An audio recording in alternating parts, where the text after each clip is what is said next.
I'm Max Kaiser. Welcome to On the Edge.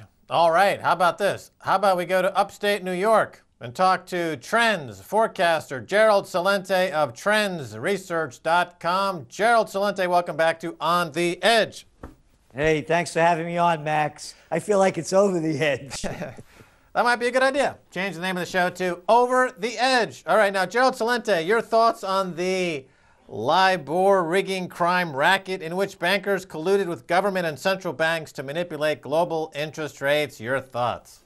It's going to be the top story in our upcoming Trends Journal that will be out in 2 weeks. It's the crime of the century. It should be headline news. It affects virtually everyone on the planet that exchanges money. They rigged the game. Everything's been affected by what? $700 trillion affected by a small group of a crime syndicate rigging the numbers?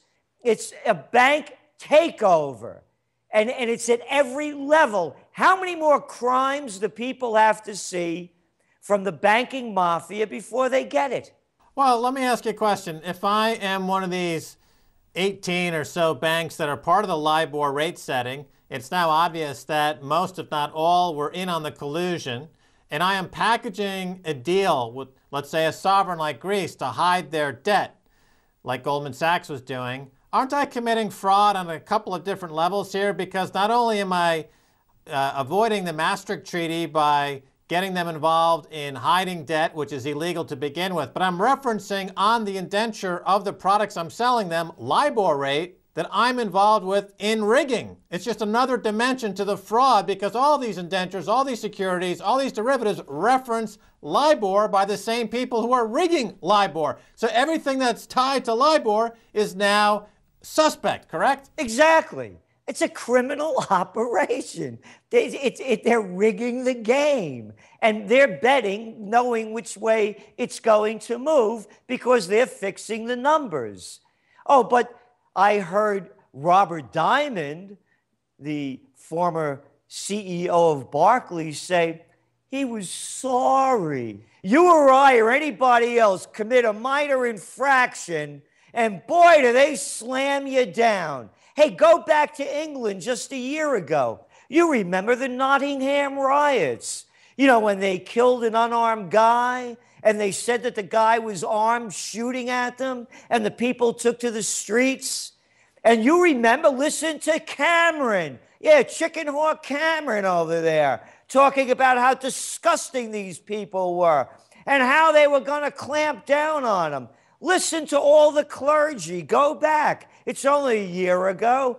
How they came down on the people. And then listen to the white shoe language, the proper language coming out of Cameron's mouth and the rest of those little suck-ups when the LIBOR scandal hits. Oh, we have to look into this. There may have been an impropriety. You rob the entire world and they give them a free ride in merry old England.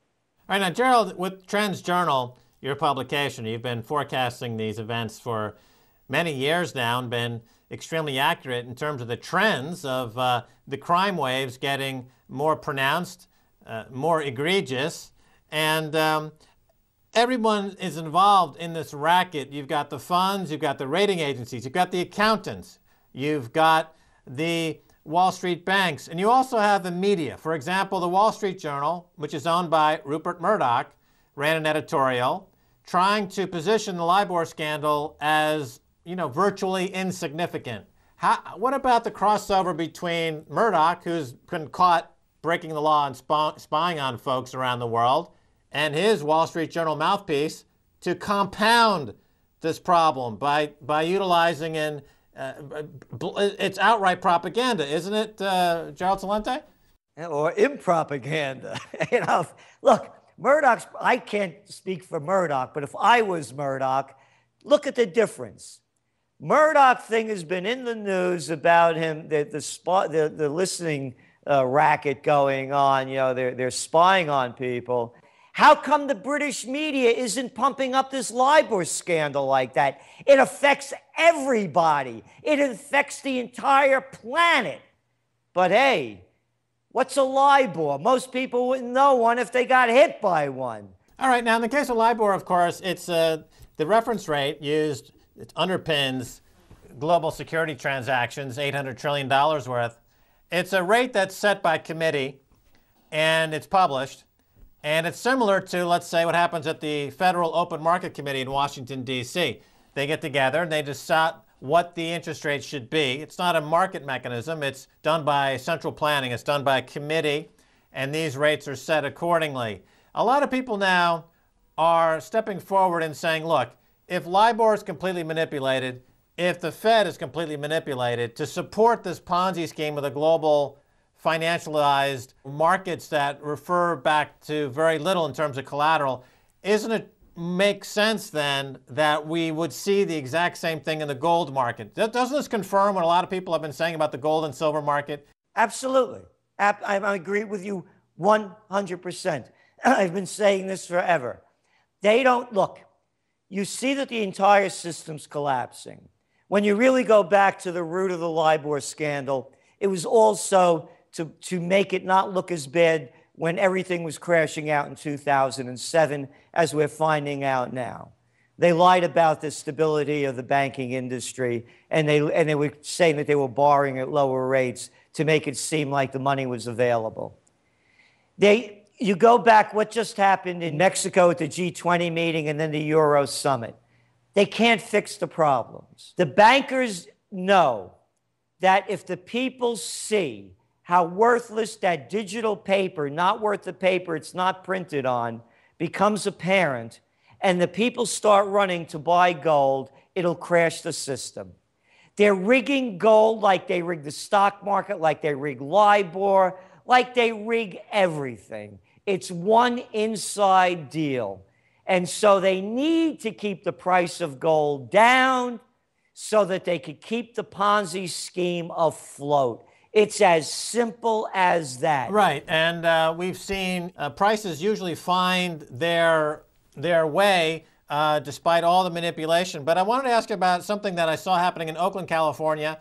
There was a push to go after Goldman Sachs because Goldman Sachs was engaged in a number of deals in Oakland, California, the municipal bond deals that are tied to LIBOR. And what's being positioned here is that, well, you know, all these deals are tied to LIBOR, therefore they're fraudulent because Goldman Sachs is involved in rigging both LIBOR and these deals. And now there's this idea out there, Gerald Celente, of the trends forecaster, you know, Trends Journal. What is it true that we're heading toward what some are calling banking's cigarette moment, tobacco moment, where there's suddenly a realization that, you know, remember when tobacco, they said, yes, it does cause cancer, and that changed the industry. Are we headed toward this tobacco moment, Gerald? No, not in the United States. Not in a situation where you have the gang of 535, the political mafia of congressmen and senators bought and paid off by the financial industry. They have a term they use over here to fund campaigns. They call it campaign financing. That's white shoe boy language for bribes and payoffs. They're not going to change anything. If they were, when the crisis hit back in 2007 and 2008, they would have pushed through legislation that would have prevented these things from happening. A big difference, Max. Go back to the crash of '29, and then you go into the 30s. The banks were demonized. They passed legislation such as the Glass-Steagall Act to prevent the banks from becoming these casinos that gamble. And of course, they were repealed under Clinton. But in this last round of crises, what did they do? The first thing that they did, they bailed out the banks. They're bailing out the banks everywhere. No, there won't become a cigarette movement. What there's going to be is an off with their heads moment. And it goes what you're seeing going on in Europe. Look at that guy over there in Spain, Rajoy. He ran on the campaign promise that he was not going to increase VAT taxes. They just got more money from the rest of the European taxpayers, $100 billion to bail out the banks. And what did they do? They raised the VAT taxes. Are the people angry? They're talking, again, the language. Spain might go into another recession. Recession? They have 24% unemployment. What recession? It's a depression. So you're not going to see that moment. What you're going to see, again, is an off with their heads moment as people take to the streets and want the heads of the people that are bringing them down. History is repeating itself. Well, just in the last 2 weeks, Gerald, I've seen in mainstream media, for example, Nouriel Roubini made the reference that maybe these bankers need to be hung. Joe Stiglitz, another well-respected mainstream economist, referring to, well, maybe bankers need to go to jail. So this idea that, we need to get serious with the bankers and go for corporal punishment, because they're not responding to anything else, that seems to be now becoming more of the mainstream thought. And I wanted to ask you about the mainstream media, because recently these financial crime stories seem to be spilling out onto the front pages more so than at any time since the crisis began. Is that just, how do you see that trend developing? I see that continuing. And I myself am getting more calls to the mainstream media to talk about it. But that'll only go so far. The action has to take place in Congress. And the Congress, as I said, is a gang of 535. They're not going to do anything. And particularly when you look at the track records of Obama and you see the track record of Romney, they're not going to prosecute anyone. And maybe one head will roll and it'll make it look like another Bernie Madoff moment, but the system itself is not going to change as long as the current system is in place, and that's called the Democratic and Republican Party, or the Bonanos and the Gambino mob family. There's no difference, only the names are different, and the nationalities. Let me ask you about a trend we see with interest rates. When the crisis started, Joe, a lot of people were saying, a lot of really big names out there in the pontification space were saying, the bond market's peaked, we're looking for a bond market reversal, and yet interest rates have continued to decline. And now, in countries like Switzerland, we've gone into negative interest rates, negative 0.5% on 2-year Swiss notes. So people are buying these notes, locking in a 1.5% loss from the get-go. How much into the negative territory is this possible? As a trend. I think this is unprecedented. Your thoughts? Well, it is unprecedented. I don't know why anybody would do it. But here's the deal. You keep hearing from the Fed, they're talking about keeping interest rates low to 2014. So they need to keep pumping dough into the system. Interest rates are going to stay low as long as they keep making the money available. At some time, it has to reverse itself. And when it does, it will be a real crisis. And I think the reversal will happen when no one is looking. And when no one is looking, it's going to be when we go into wars. That's when you're going to start seeing the reversals start to happen, because people will be focused on different things. For example, 9/11. The whole world was focused on 9/11. When they allowed China into the World Trade Organization? A couple of weeks later, when no one was looking. So what I'm saying is, you see things heating up in Syria. The war drums are beating much louder now against Iran.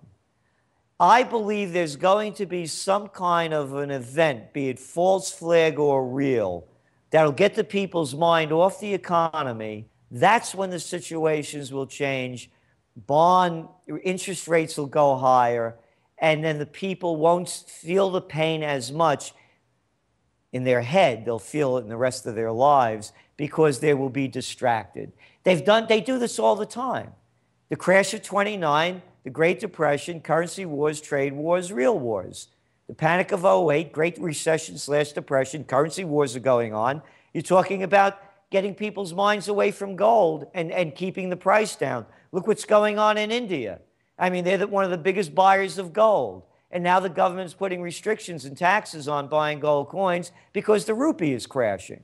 So what do they do next? Trade wars and hot wars. History is repeating itself. Only the tune is different. Okay, let me return to something you said a moment ago, which is like, okay, we're going to bypass the tobacco moment. We're going to go right into revolutions and guillotines and juxtapose that with this idea that people are being financially repressed, the Economist called it, or as the finance minister of Spain recently said about the people who bought preferred shares in Spanish bank stocks getting 7%, that, and after he repealed all those dividends, and he's eliminated all those dividends now, he said that they bought it without knowing what they were doing. So what about this idea that instead of a false flag, instead of a war popping up to deflect attention from the people getting absolutely screwed by these banksters, there's just more of a direct confrontation between what I call the savers versus speculators, between those people in Spain and everywhere around the world who have had their wealth, their dividends, their income, they're stolen. For the banksters, we don't have that false flag. We go right into bankers versus the people moment. How is that a viable outcome, do you think? Yeah, it is. But again, you go back to the Bankia situation. Remember what happened when they merged all of those banks to form Bankia back in 2010. They tried floating that deal on the world markets, and none of the financiers were buying into it. So what did they do over there in Spain? They suckered the average person into buying them, telling them it was in their national interest. And then go back and listen to how they lied about it. When Bankia came out with their earnings, they showed, several $100 million profit, and then a couple of months went by and they showed a $3 billion loss. So yeah, they're going to give them back a couple of pennies, chump change. So the thing is, yes, there's going to be this, it's happening. It's happening at different levels in different ways. For example, you want to have a nice time in Chicago? The system's ripping apart. You cannot have a system of so many haves and so many have-nots. That's what's going on. But the politicians don't want to talk about class warfare. Oh, why not? Because they're at the top of the class. So we're going to see a social breakdown, Max. How it manifests itself out directly, I think it's going to come from very many different directions. Right, the separation between the have-nots and the have-yachts, as we used to say in Wall Street. Now, along this line of escalating financial crimes, we have a new one with the collapse of PFG Best, a sort of Madoff meets MF Global. Tells us about the latest brokerage to collapse, and what does this say about what exactly so-called regulators are doing, Gerald? Who are the regulators? Let's look at the guy that's the head of the Commodities Future Trading Commission, Gary Gensler. Where was he from? Gee, wasn't he from Goldman Sachs gang? Oh, yeah. Didn't he work with John Corzine, the guy that brought down MF Global? Yeah. They didn't bring up MF Global up on any charges, right? No. Has Corzine been brought up on any charges? No. He can't find $1.6 billion. Son of a gun, I had it somewhere. Where did I put it? I don't know. Oh, what's this guy over there with the one that just happened in Iowa where they can't find $200 million?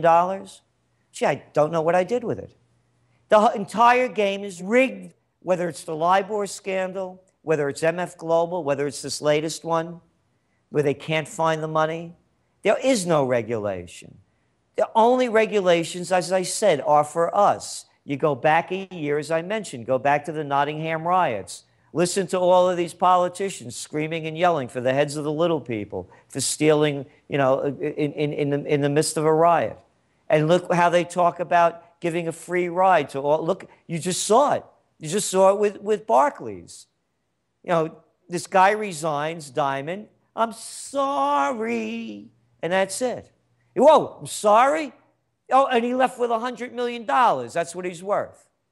So no, it's not going to see anything other than a breakdown of the system and people demanding justice on their own. That's what happens, and you see crime happening at different levels. So all these scandals is just more proof of how corrupt the whole system is, and that the people that are watching the system are watching out for the criminals. That's it. All right, let's go back to Europe for a second. In Germany, To cover up all the financial fraud, a major economic think tank in Germany is advising the government to force those with more than 250,000 euros in, quote, excess wealth to buy government bonds.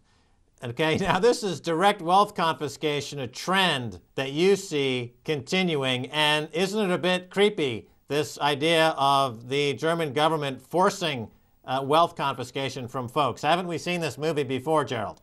Yes, and they're going to do it in some fashion or another. You mentioned the breaking of the Maastricht Agreement. And part of it was you're not supposed to bail out nations, right? And now, of course, the aspect in Germany about them forcing people to buy bonds. But it's really no different than a guy like Rajoy telling people that he's not going to raise the VAT tax and then raising them. And of course, that hits the working people, the average people. When the yachts club people, they're paying more taxes on something they buy. Big deal. It doesn't hurt them. But here's the biggest story to me, what's going on in Germany, and that is that's going to their Supreme Court, and that's whether or not to consolidate power and take it away from the German people and move it into the Brussels Bank. And to me, that was the big story of the so-called European Summit, when they gave the money, the bailout money, to Italy and Spain. The big news was the consolidation of power of a central bank put up in Brussels, a version of the U.S. central bank. So now all of the nations in Europe lose their banking sovereignty. That, to me, is the biggest story, because then it goes back to the LIBOR story, because then it's easier to rig the game when you only have two heads running the whole show. There's no, you don't have to go through any middlemen. The deals are cut a lot quicker. That, to me, is the huge story, is the consolidation of banking power being put in Brussels, along with the consolidation of the power that's already happened with the European Union and the Eurozone. All right, Gerald Celente, we're going to have to leave it there. We're out of time. Thanks so much for being on The Edge. Thank you, Max. Always been great being on with you. All right, and that's going to do it for this edition of On The Edge with me, Max Keiser. I want to thank my guest, Gerald Celente of TrendsResearch.com. If you want to send me an email, please do so ontheedge@presstv.com. Until next time, Max Keiser saying bye, y'all.